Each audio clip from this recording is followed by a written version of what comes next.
Okay, so welcome to the next class of functional. So today we'll keep talking a bit on invertible operators. Fix the light. Okay, so what we saw last class, we looked a bit at invertible operators.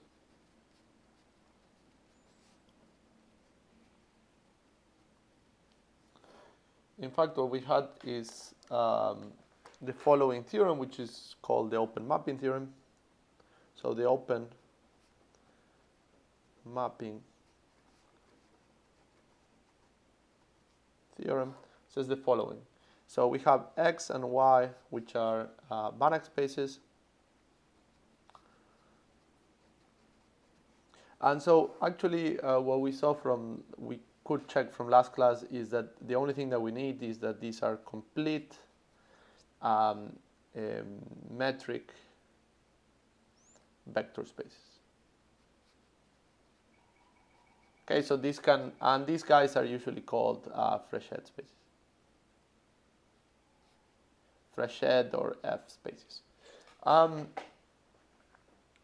So we have X and Y that are Banach spaces, and we're going to have T of XY, T that is bounded linear operator from X to Y, which is surjective.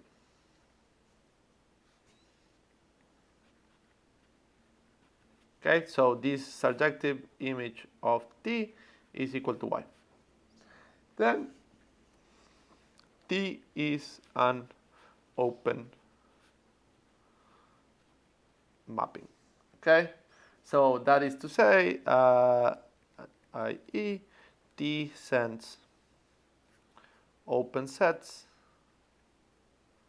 in X to open sets in Y. Okay, and this is a fairly interesting result. And so the main tool of the proof, the main tool is Baire category theorem.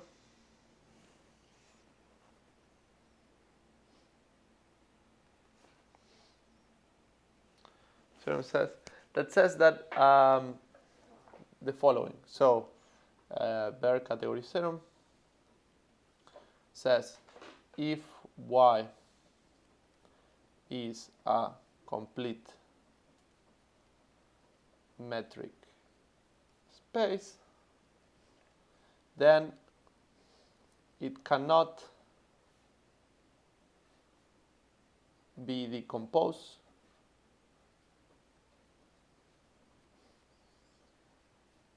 into a countable union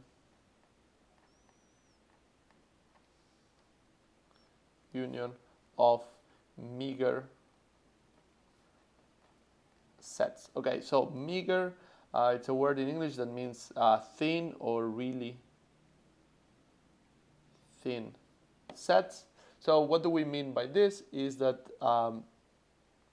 Y is not equal to the union of I equals to 1 up to infinity of AI with, so I guess let's write it the other way around. Suppose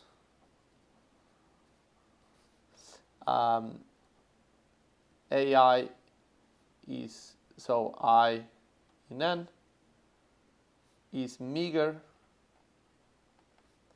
for every I in N. So, okay, what does this mean? This means that the closure of AI, if we take the interior of the closure, this is equal to empty set for every I. Then the union from I equals to 1 up to infinity of AI is not equal to the full set Y. Okay, and these guys are contained in Y. Okay, so the point is to use the Baire category theorem to use the surjectivity to try to write Y as a bunch of unions of sets of images of sets of T, And then we can use this theorem to say, okay, well, this union cannot be the whole of Y, and then you use the linearity, then use the linearity of T to conclude. So linearity and boundedness. Okay, this is not necessarily the easiest argument, but it's a bit straightforward in the sense of what you have to do. Once you've done this, now you have the first step into what you need to do. Okay, so what are this theorem looks nice, but what are the implications of this? Okay, so what are the consequences of this, which is mostly what we care about? So the main corollary we talked about last time, which is called, I think in the book they call it Banach isomorphism. So we assume that T is bounded from X to Y, then T is invertible if and only if T is bijective.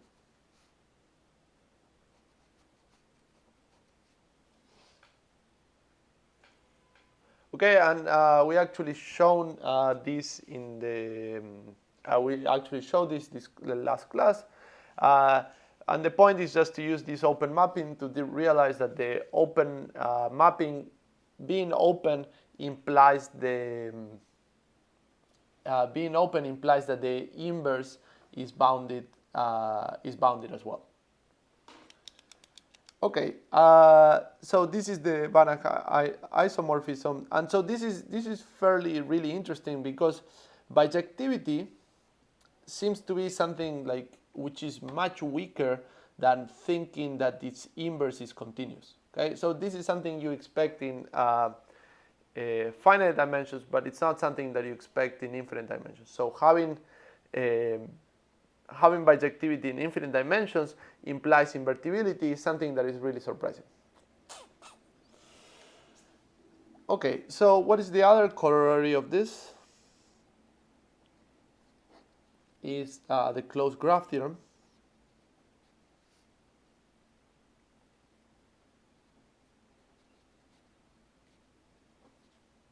which says the following: T is in bounded of X to I if and only if the graph of T, which is equal to all the points X, T, X, such that X is in X. So we have all the tuples X, T, X like this, which is a subset of the product space X cross Y, is closed. Okay, so an operator is bounded if and only if the graph of it, which is something that is living, so you have to think of the graph in the following way: this is X, this is Y. So T is a function, so for every X, there is a T of X. Okay, and so the graph is something that looks like this. Okay, so this is at 0, it has to go through 0, and so on. So this is G of T. So what we're saying is this graph is closed is equivalent to T being bounded in X, comma Y. So just to go a little fast in the proof of this, so the proof of this was we can see that the projection, so now what we realize is that if graph of T, so this implication is something easy, so going from this to that is something easy, and then in the other way, we realize that if graph of T closed, then graph of T is a Banach space. Okay, because it induces inherits the norm of X cross Y. So then if you have a closed set in a Banach space, then you have a Banach space. So this is the Banach space, and now we can consider the projection. So the projection that goes from the graph of t onto x that sends x tx onto x. Okay. So what's the main point of this is that P is bijective. It's clearly injective because it's sending the first coordinate, so they always have to be different. And because this is a function, you cannot have two different t of x for a single x. So P is bijective, hence P is invertible. Okay, so now we can consider the mapping S that is going from x to g of t, which is sending x to x dx. And what we know is that S is bounded by the Banach isomorphism.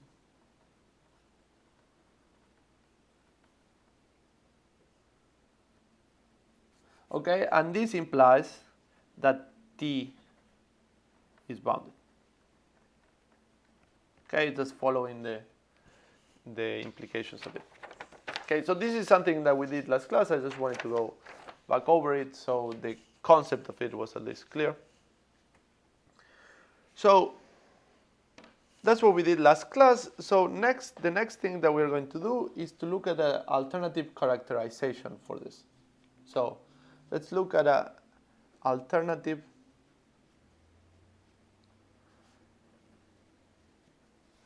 characterization for invertibility. Okay, and this is something that is really useful when you are actually trying to show if something is invertible or not. So we have the following lemma. So x comma y normed linear spaces, and we have t in B of x, y. If t is invertible,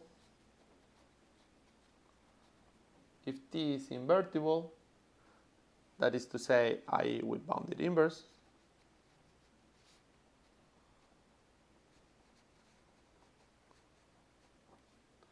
then there exists an alpha bigger than 0 such that t of x is bigger or equal than alpha times x for every x in x. Okay, so this is the norm in y and this is the norm in x. Okay, so this is like having a boundedness from below. So in general, boundedness, the boundedness goes from the other side. So boundedness in general, remark. So t is in boundedness of bounded of x, y if t of x is less or equal than norm of t times norm of x for every x. Okay, so this is the other way around. So this is a lower bound. Okay, so what is the proof of this? We know that if t is invertible with inverse t inverse, then we have that x is equal to t inverse applied to t of x. But then the norm of x is equal to the norm of t inverse applied to t of x, which is less or equal than the norm of t inverse times the norm of t of x. Okay, so this is norm in x, this is norm in x, this is norm in the operator from y to x, and this is norm in y. Okay, so then this implies, by passing this to the other side, that 1 over t, the norm of t inverse, times the norm of x in x, is less or equal than the norm of t x in y. So then we can pick alpha to be equal to T inverse, the norm of T inverse. Okay, so this is a condition that we'll keep checking along the thing. So I don't know, let's call it condition alpha. So morally, what we're going to see is that T is invertible if and only if it satisfies condition alpha. Okay, so maybe so condition alpha. This exists. Yeah. So condition alpha. I won't write it again. It's just this thing here. So what did I want it to say before I crossed out what I wrote? So condition alpha implies 1, T is injective, and 2, image of T is closed. Okay, so let's see at 1. Let's see proof of the first part. So that T is injective. So pick x1 different from x2. So then T of x1 minus T of x2, this is the norm in y, is equal to the norm of T of x1 minus x2 because of linearity of y, which is bigger or equal than alpha times the norm of x1 minus x2 in x. But this is different from 0, which implies that this is different from 0, which then implies that T of x1 is different from T of x2. Okay, and that's the proof of 1. Now, so the only thing that we have used is this condition alpha here. Okay, so this is condition alpha. Now for 2, so we want to show 2, we want to show that image of T is closed. So what is image of T? Image of T is the set of points T of x such that x is in x. Okay, so we're going to take a sequence of points. So we pick yn, a sequence in image of T. Okay, so this implies that exists, this implies by the definition of image of T that there exists xn, a sequence n in n, which is contained in x, okay, such that T of xn is equal to yn for every n, okay. Now, assume that yn converges to y.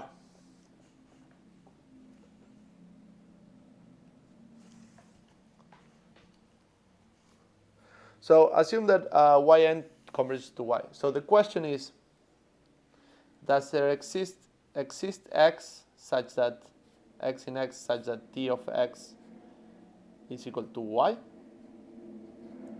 Okay, so what we know is that y of n is converging to y, but do we know does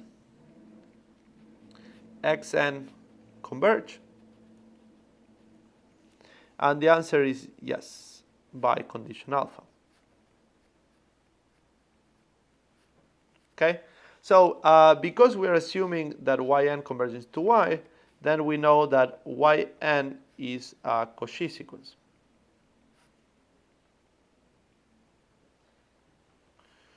Then epsilon is bigger than the norm of yn minus ym for every n comma n larger than a big N that depends on epsilon. But this here is the norm of T of xn minus T of xm. This is by how we constructed the sequence xn, but this is just equal to the norm of T of xn minus xm, which in turn is bigger or equal than alpha, this is by condition alpha, xn minus xm. So up to dividing by alpha, putting on the other side, we can conclude xn is a Cauchy sequence.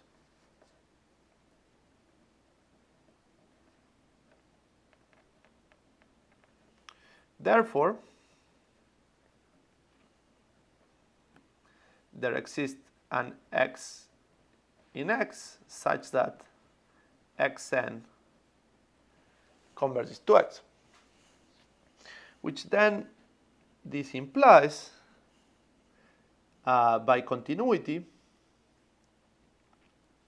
limit when n goes to infinity of t of xn, which is equal to t of x, and this is by continuity of t.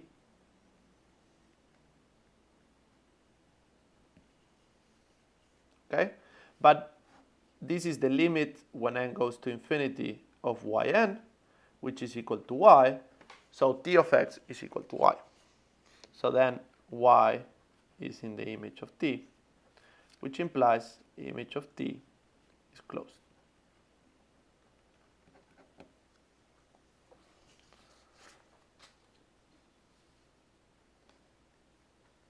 Okay, so we can write the following theorem, which is a corollary of this.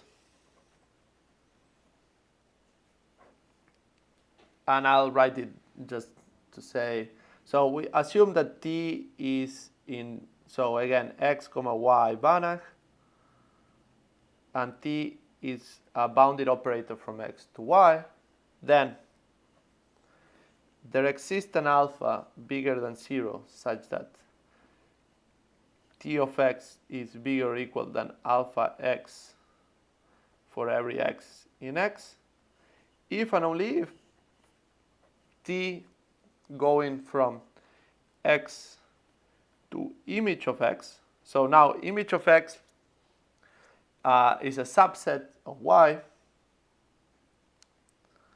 is invertible.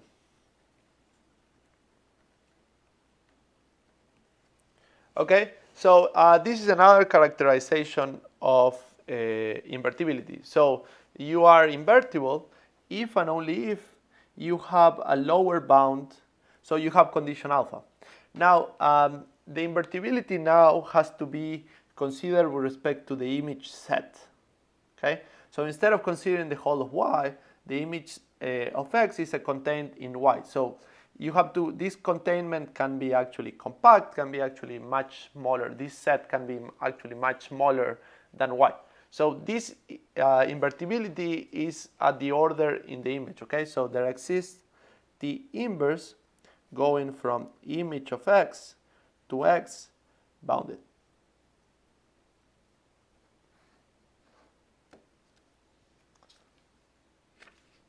Okay, and so what is the corollary of this? Which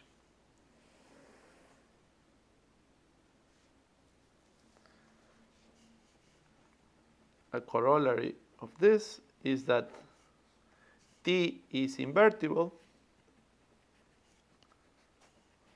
from x to y, so not to the image of x, if and only if image of t is dense and there exists alpha such that t of x is bigger or equal than alpha x for every x in x.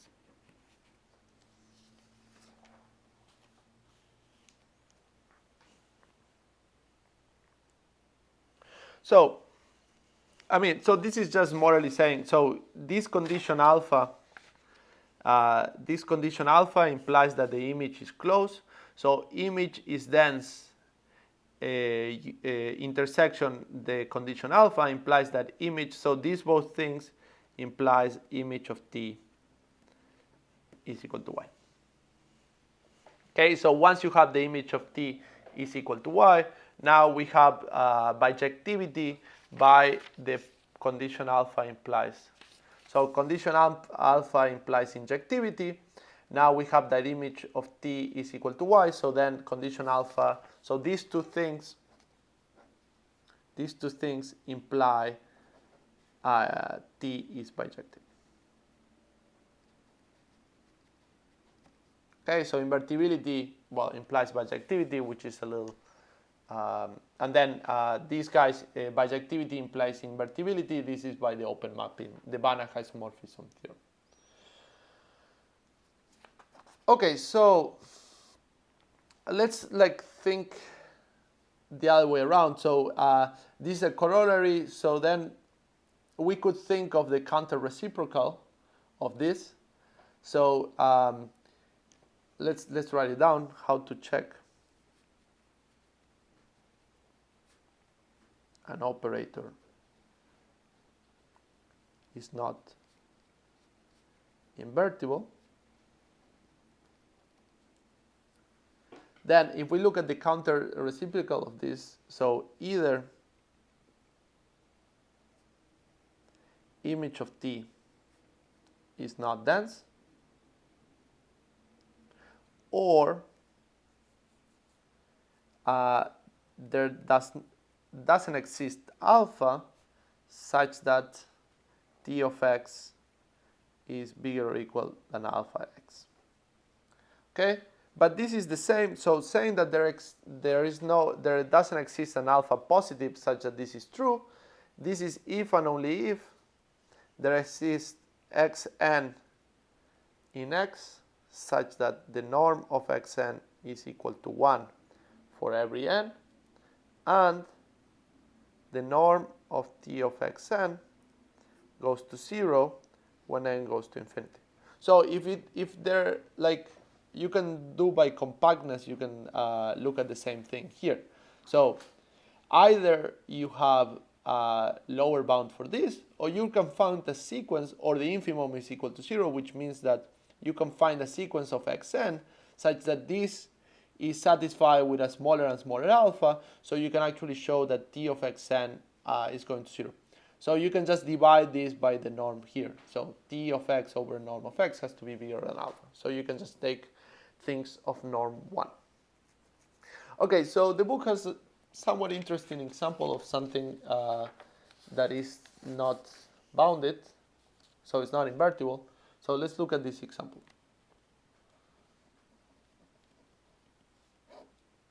So they consider the operator T of h, which is going from L2 of 0, 1 to L2 of 0, 1, which is given by the following function. Th of a function f is sent to h times f, okay, where h is a function of L infinity of 0, 1. Okay, so what we've seen before is that the norm of T of h as an operator is less or equal than the norm of h in L infinity. Actually, one could actually show that these things are equal. Okay, so if h is in L infinity, then T of h is continuous. Now, if we pick h of t equals to t, so then we have that h is in L infinity, which and then what we have is that T of h is continuous, but not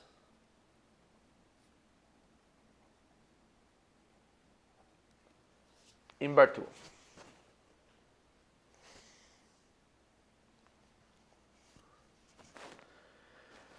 Okay, so let's look at, so how would you take the inverse? So if you have to take the inverse, so what would be TH inverse?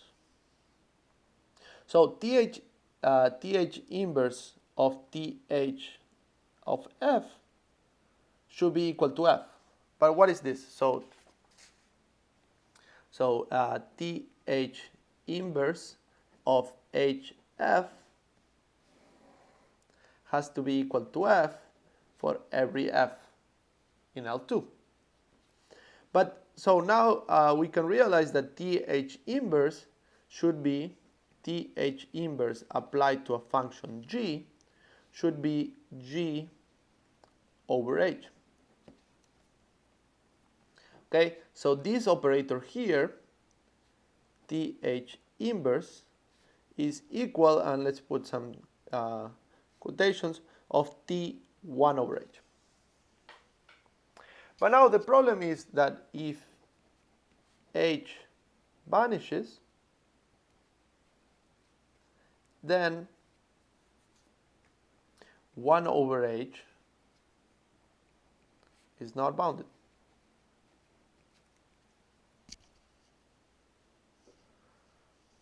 Okay, so then,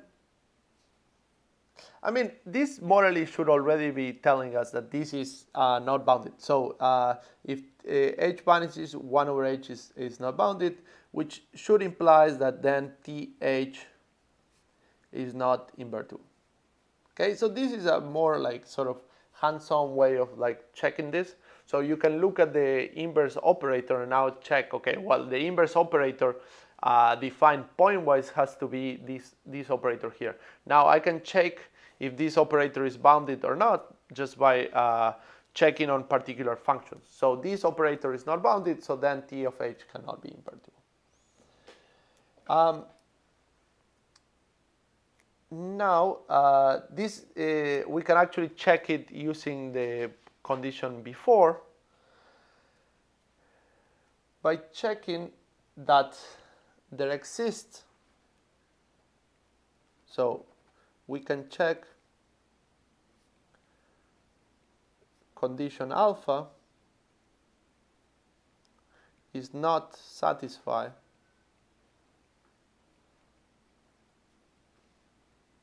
for TH.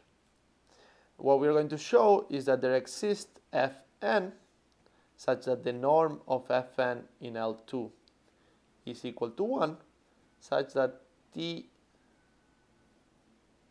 and TH of Fn norm in L2 goes to 0 when n goes to infinity. So basically what we have to do is we need to pick Fn that accumulates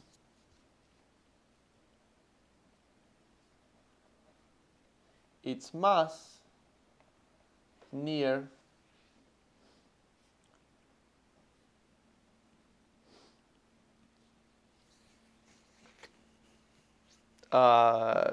the origin.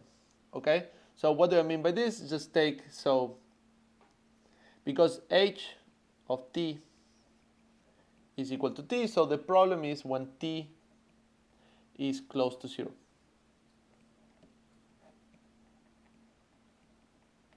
So what we would, I mean, there's a lot of different ways of doing this, but we can just take Fn to be square root of n times the indicator of 0 times 1 over n.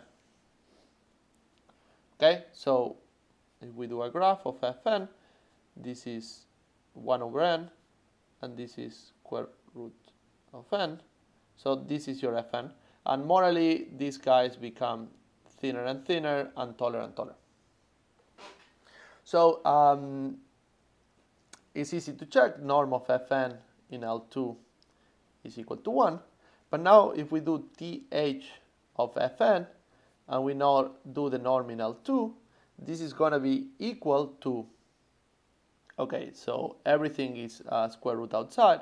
So we are going to have n times the indicator from 0 to 1 over n of h of t, which is t d dt,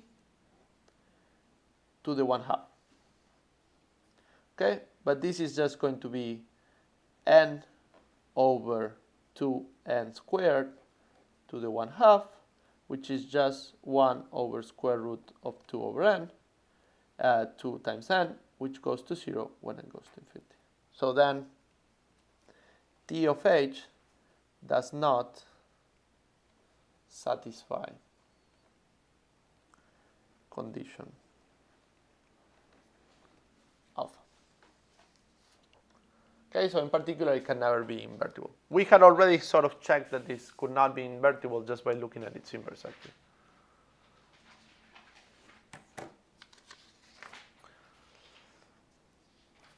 Okay, so finally, let's look at the last topic for this class and in this chapter, which is another, so this is another, so it's a corollary, let's put it, corollary of open mapping theorem.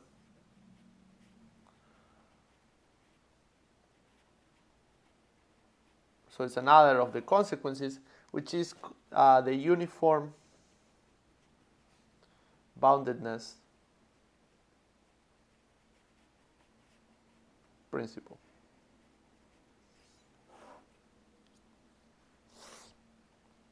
Okay, so now before we go into what the uniform boundedness principle says, so let's consider a family of operators.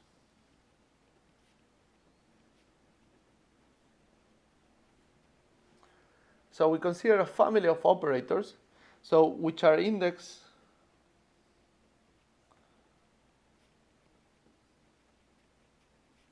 by a set I, which could be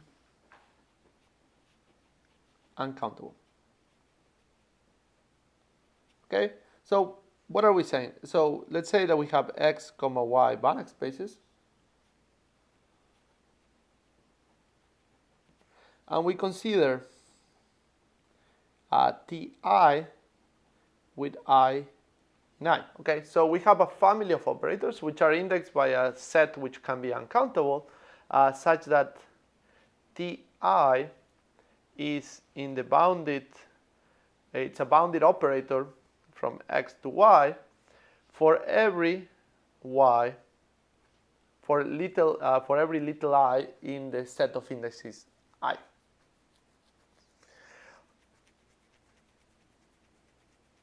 Okay, so now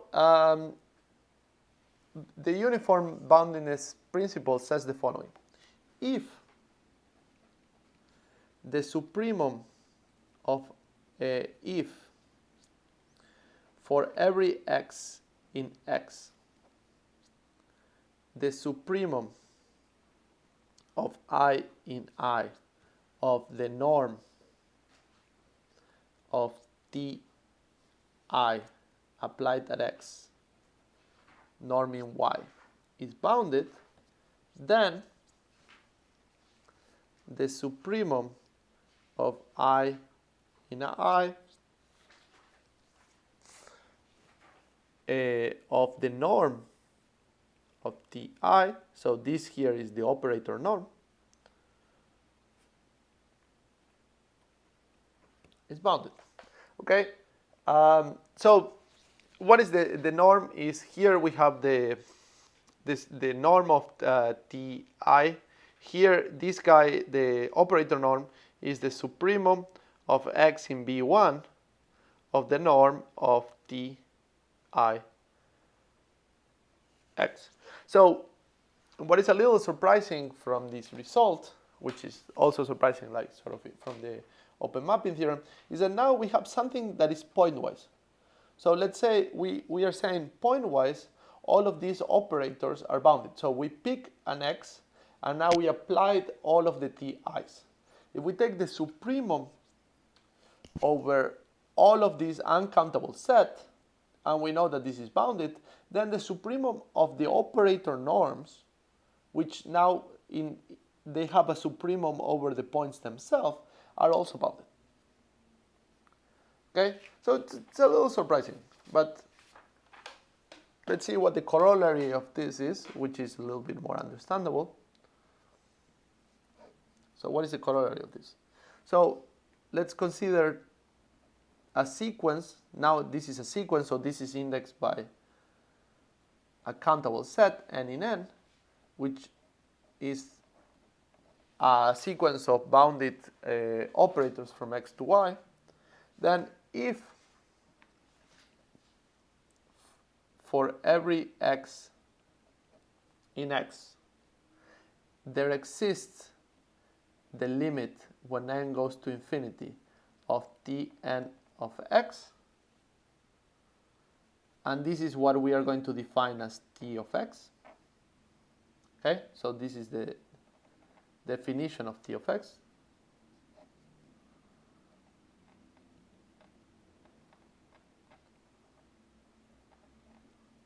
then this operator tb of x, y, this operator is bounded.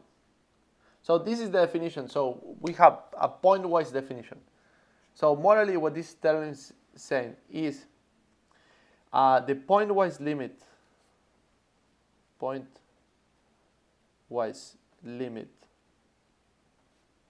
of bounded operators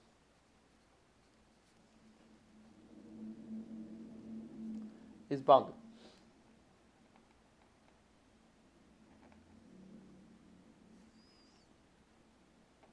Okay, so we don't actually have to check. So we're not saying that Tn is actually converging to T. Okay, we're not actually saying that these guys are converging in norm. But what we are saying is that the limit, the pointwise limit of bounded operators is actually bounded. Okay, so whenever we take this, the operator as arising from pointwise limit is also bounded. Okay, so let's try to prove first this proof of corollary.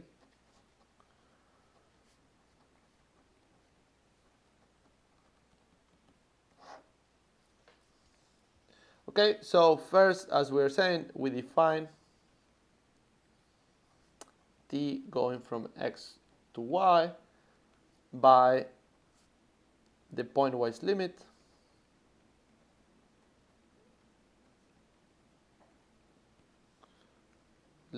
when n goes to infinity of Tn of x is equal to T of x. So what we know is that this implies that T is linear by previous arguments.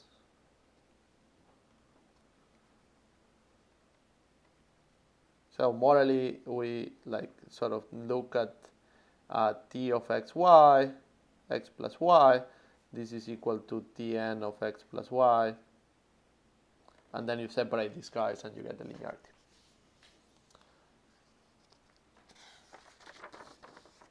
Okay, so the fact that the limit exists for every x, the fact that the limit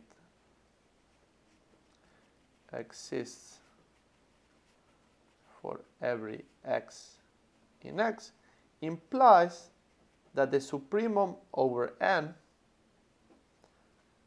in n of Tn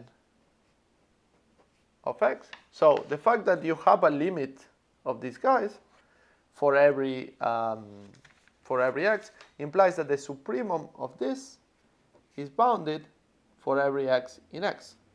Then by the uniform boundedness principle, so by the uniform boundedness principle, the supremum of n in n of the operator norms of Tn is bounded. Okay, and let's call this equal to m, which is less than infinity.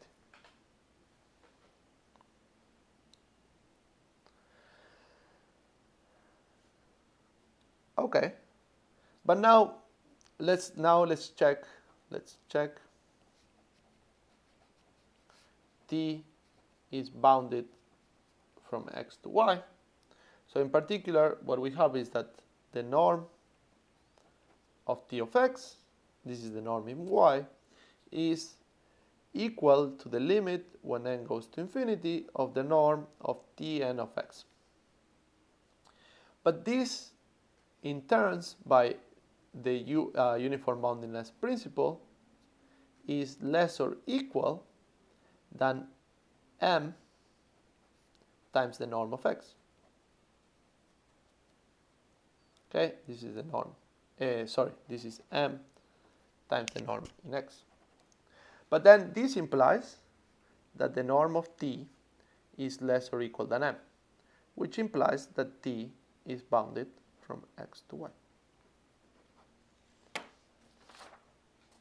Okay, so this was the proof of the corollary, and now we have to do the proof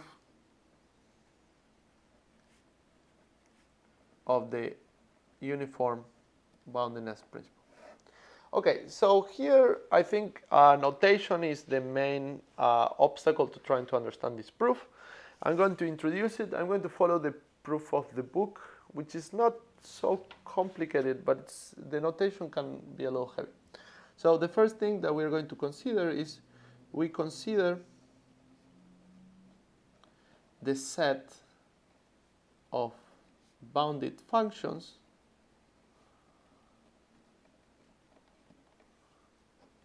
from I to x. Okay? So which we denote by FB Ix. Okay? So this is the set of all the functions. This is the set of all the functions going from the index I to x, which are bounded. So let's call it f, which is going from I to x. F is in FB. If and only if the supremum of I in I of f of I, and this is norm in x, is bounded. So what we can check is that, so this is like L infinity functions. This is L infinity of I, of functions taken in I going to x. Okay, so this is you should think of this as L infinity functions. Okay, so the point is that f of b is a Banach space. Okay, so what the uniform boundedness principle is going to be using the sort of the open mapping theorem of the closed graph theorem, but in this space. Okay, so you can check that the closed graph in this space implies the continuity and so on. Okay, so FBIX is a Banach space. So what we're going to define is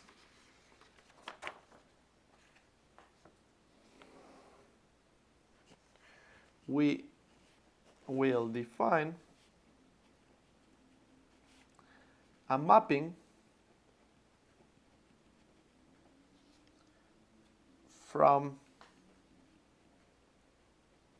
X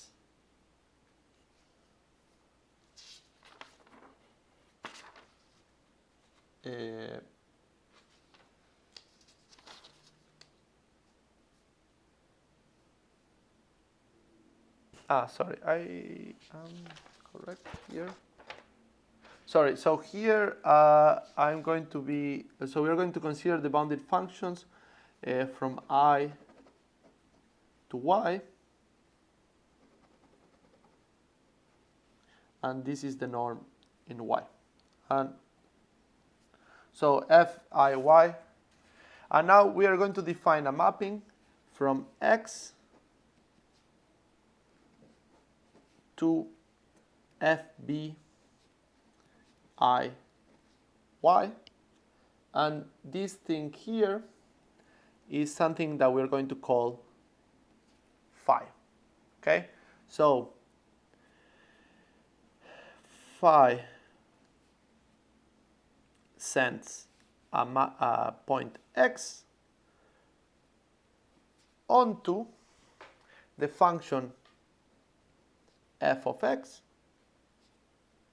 So the function f of x such that, so fx, so if I have to define a function that is going from I to y, I need to define how does this work. So fxi is going to be equal, so this guy is what we are going to be calling phi of x. Fxi is going to be the operator the I applied to x, which is a member of y. So, and now what we need to check is that f of x is in f, in the bounded functions from I to y, so that what we need to check is that the supremum over I in I of f of x I, okay, so the supremum over I in I of the norm of fi in y is bounded. But this supremum is equal, by the definition of this is the supremum of I in I of the norm of ti of x in y, which is finite, and the finite test is by hypothesis. So by hypothesis for every x in x, and this is for every x in x. Okay, so then this phi is a mapping, is a linear mapping from x to fb. Okay, so phi is linear. Okay, so what we want to check, so there are two things to check. To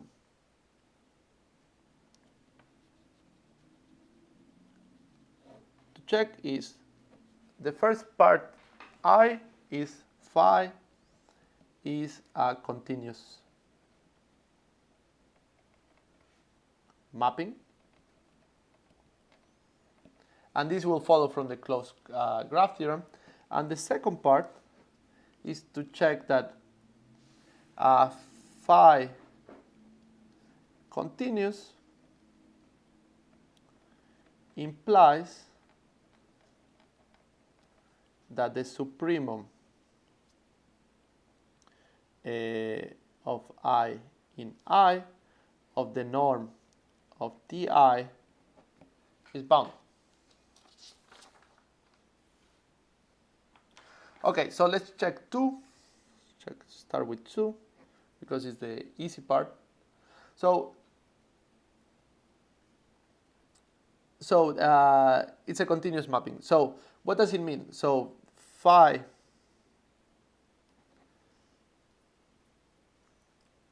if phi is continuous,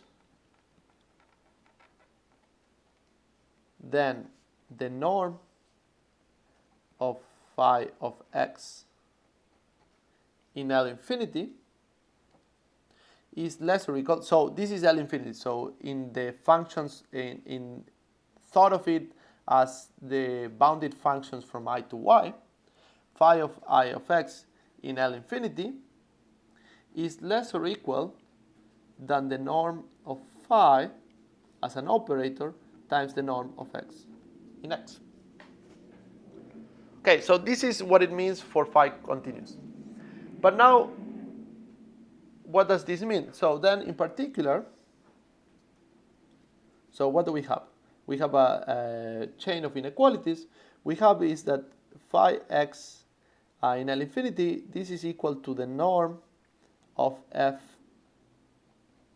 of x. So f of x is the function I have put here, which is defined by this property. So f of x in L infinity, which in particular is bigger or equal than f of x I norm in y. But the norm of f of x y in y is equal to ti applied at x in y.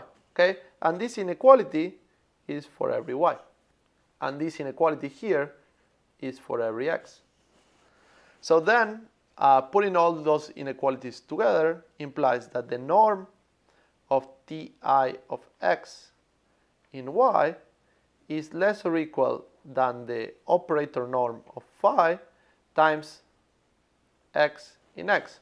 And this is valid for every little I in capital I and for every x in x.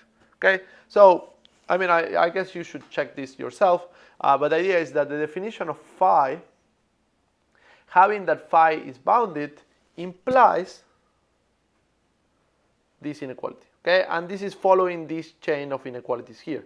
So this is the phi is bounded, this is the definition of phi, this is the definition of the L infinity norm, that this is bigger for every y, and this is the definition again of f of x, which is the definition of phi to begin with. Okay, so checking the continuity, checking the continuity of phi is enough to show the uniform boundedness principle. So now we are missing to check. We are missing to check I.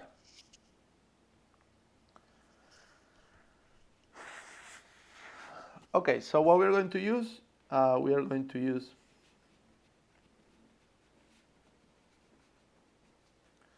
the closed graph theorem,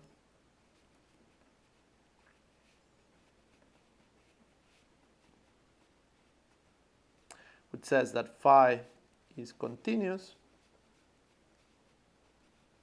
if and only if, so phi is bounded if and only if the graph of phi is closed. Okay, so this is something we did at the beginning of the class. So now we take xn comma phi of xn, which is a sequence in graph of phi, and we assume that this guy is converging to x comma g. Okay, now so where g, so x is in x and g is a bounded function from I to y. So now the question is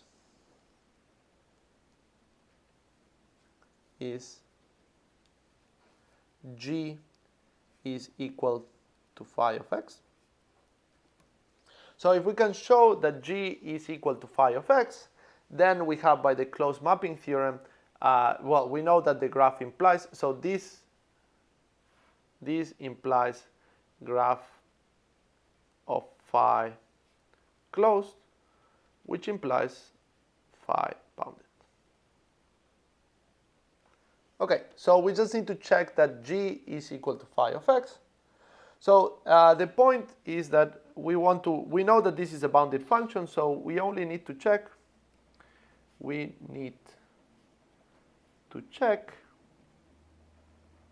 that g of I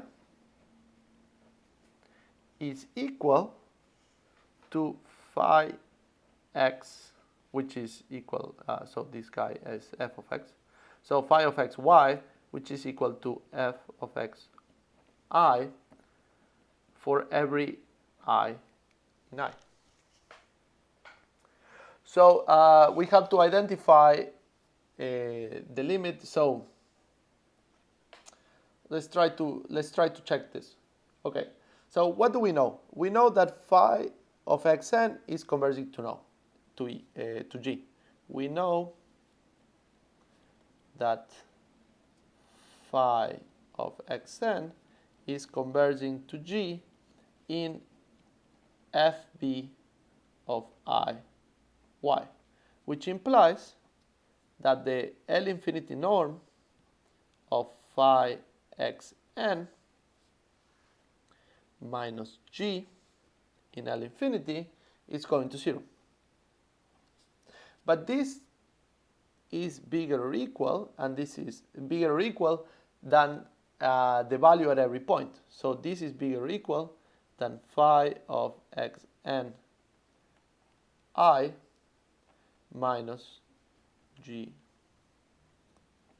I. And this is the norm in y. Okay? So this is for every I. the L infinity norm is the supremum over all of the i's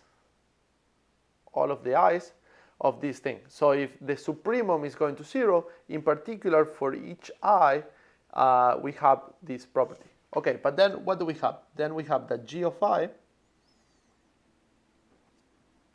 is equal to the limit when n goes to infinity of phi of x and I, but this is equal to the limit when n goes to infinity of phi x and I, which is f of x and I, which is equal to the limit when n goes to infinity of ti of xn. But now, if we have the convergence of xn phi xn to g, we know that xn converges to x in x. So using this, we know that this is equal to ti of x, and this is because ti is a continuous operator. Okay, so then what we have shown is that g of I is equal to fx of y, which is just ti of x, and this is for every I. So then we have shown, this implies that g is equal to phi of x, which implies phi bounded.